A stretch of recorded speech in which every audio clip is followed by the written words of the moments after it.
What's up, Feel Good Nation? So what we're going to go through today is some daily feel good exercise. So this is a small routine that really will help if you're a dancer and you want better hip control. Better hip control will help with overall movement quality, as well as probably decreasing any kind of low back discomfort that you're feeling as those hips get stronger. So we're going to go through two awesome motions. One of them is going to be in a standing position, and then one of them is going to be on the ground. So I'm going to get started with the standing position. So Dr. Donald, we're going to go through lateral taps today. So first thing that we're going to do is get in a position to where we're in an athletic stance.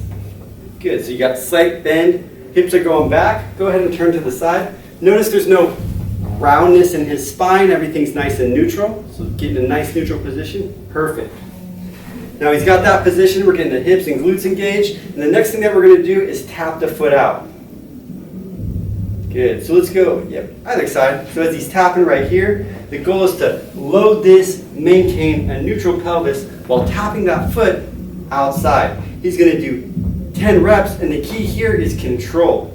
So notice his entire body looks like a statue except for this leg. And that's a crucial part of having control. And that's why this is a hip control series. That's excellent. Anything else you want to add about this motion? Nope. Just I guess the weight shift, making sure you shift all your weight over here.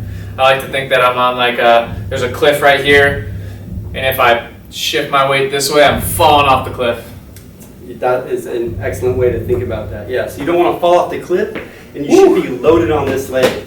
And where should you feel that? That is on the post leg. Man, you should feel that glute fire up, for sure. So a couple places you don't want to feel it would be like knees or low back. If those are popping up, I strongly suggest that you check out more of our videos or find someone that can help you or coach you through a more effective strategy for doing this motion. Perfect. So I'm going to take you guys through the second movement, which is a single leg glute bridge. So you got to start on your back. So Dr. Van, get on back, please. So show them a normal glute bridge, just for those who don't know.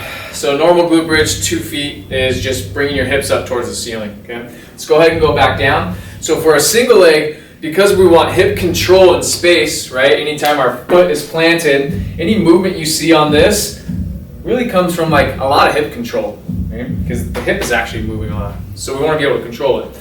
So now to start the single leg glute bridge, you're going to raise one leg. Just like that. Let's actually raise the other one so they can see the close leg. Sorry about that. And what I like to coach from the very beginning is let's smash the ground with your low back. Boom. And I want you to keep this, right? So that should turn on some abs. You should feel those abs turn on, and you should really keep it. And if you don't feel it, what I want you to try to do, let's just press into that knee. Press, press, press, press. Now your abs kind of have to turn on. If this irritates the hip, there's other ways we can do it. Just focus on pushing down into the ground. Okay? So now what I want you to do, I want you to lift these toes, just like this to the ceiling. I like this because it makes you drive through the heels. And then what I want you to do, I want the hips to come up, but I want it to come up by you making a dent into the ground with your heel. Good. Perfect. Now that's beautiful. This is stacked in line. Right? Show them hyperextension of the back. That's if you lost those abs, right? So now turn on those abs. Boom. See? It stacks back up and we take some pressure off of the low back. Okay? Let's do it. Now what I want to teach you is go ahead and let's grab this knee. This is a trick that I like to use to also turn on those abs a little bit. What I want you to feel is I want you to kind of pull your knee towards you, not towards your chest, but towards the ground. You feel that kind of make you more tense, good, and then come up. Again, if this messes with the groin, you got some hip issues, this one's probably not for you. Good, not every trick is good for everybody.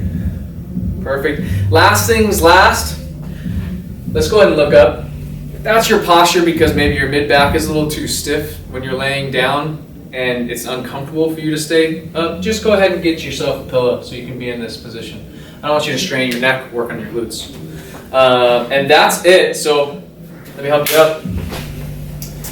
So for the routine, we're supersetting it, right? Yep. So tell them what a superset is, and So I think we're going 10 and 10. Yeah, so the superset here is going to be this exercise, the one we started with, which was the tap. And we're going to superset that with a single leg glute bridge. So we're going to do one set, then we're going to go do the other set, and then we're going to do that two times. 2 rounds, yeah. We're going to do a total of 10 reps. So you'll tap here 10 times, 10 glute bridges, come back up, 10 times, 10 more glute bridges, Boom. and that's it. And then you should be fired up, ready to go. You should be fired up, ready to go, and remember, this is about a habit, and habits occur over time. We're talking about becoming someone that is good to great. And the difference between good and great is their rituals and their daily routines. So this, if you bring that in as part of your life and you spend that 2 to 3 minutes a day working on this, you should notice great hip control within a 6-week time period. And this is a great warm up, and you should feel like those legs are warm, ready to go, and primed, ready to go. And this felt good for you. We'd love to help out more any way we can. So go ahead and reach out to us. Shoot us a message, whether you're watching this on Instagram or YouTube. I don't know if YouTube has messages, so if you'd like to email us, it's info@kirehab.com. Again, info@kirehab.com. Whether you want help directly from us, whether that be virtually, if you're in San Diego, or maybe you're looking for somebody in your area, because we're not in your area, we may know somebody in that area. So let us know, right? And also we can shoot you other videos that we have if it works for your scenario. So just start the conversation, right? We can probably help in a plethora of different ways. Definitely. We love to hear from you guys. Yep. So Help us help you. yeah, right? So again, shoot us a message, and we look forward to hearing from you guys. We'll see you next time.